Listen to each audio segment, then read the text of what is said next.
In Köln bewegte sich ein Kran ganze 300 Jahre lang kein einziges Mal. Der Bau des Kölner Doms blieb unvollendet. Aber warum? Die Antwort ist im Köln des 16. Jahrhunderts verborgen. Der Kölner Dom. Mit dem Bau dieser Kathedrale, die über Jahrhunderte hinweg nicht vollendet werden konnte, wurde im Jahr 1248 begonnen. Als die heiligen Reliquien der heiligen drei Könige nach Köln gebracht wurden, wurde die Stadt zu einem religiösen Zentrum des Christentums. Deshalb war der geplante Bau dieses prachtvollen Bauwerks sehr wichtig.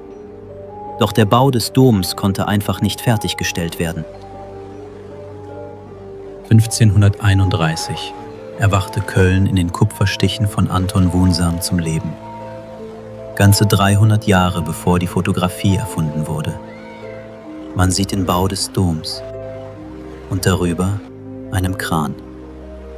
Mit wachsender politischer Instabilität versiegten die finanziellen Mittel.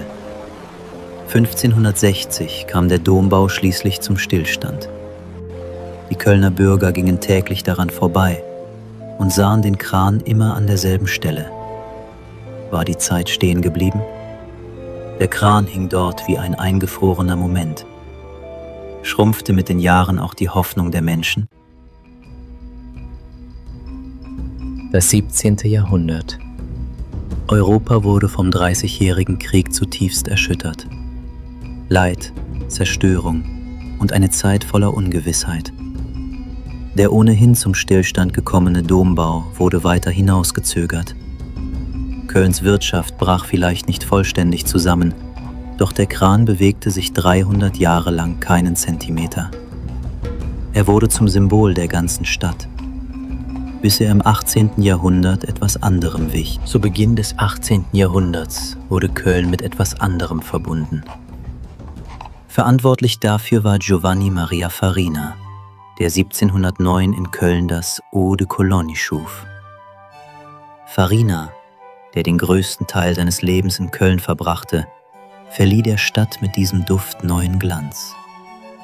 Die Menschen sprachen nun nicht mehr über den regungslos hängenden Kran, sondern über den unverwechselbaren Duft der neuen Essenz.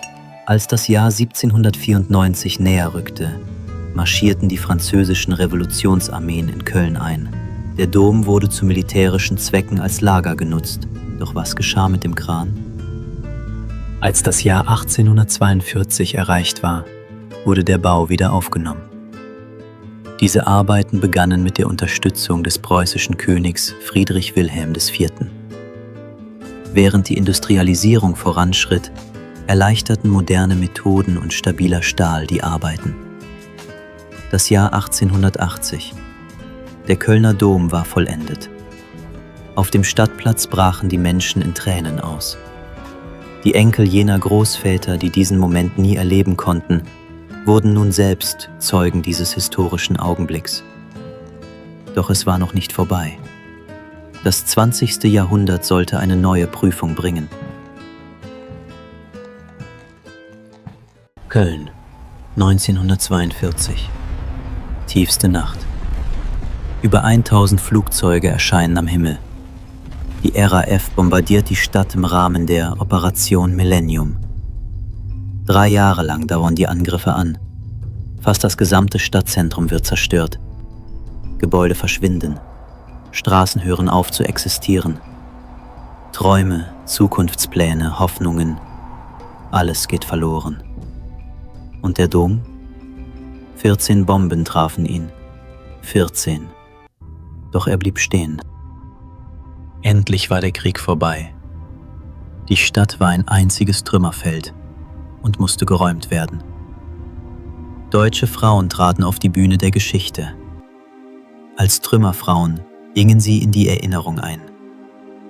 Mit bloßen Händen räumten sie den Schutt weg. Ihre Hände voller Schwielen, ihre Rücken gebeugt. Köln begann langsam wieder aufzustehen. Diese Stadt, die die Last der Jahre getragen und unzählige Ereignisse erlebt hatte, erhob sich aus der Asche. Nun kennt ihr die Geschichte des Krans. Auch ihr seid Zeugen dieses Krans und der Geschichte des Kölner Doms geworden. Wenn ihr heute am Rhein entlang geht und euer Blick die Silhouette des Doms streift, dann erinnert euch, 600 Jahre Geschichte, Jahrhunderte des Zeugnisablegens. Diese Geschichte liegt nicht mehr nur in den staubigen Seiten der Vergangenheit, sondern in euren Herzen.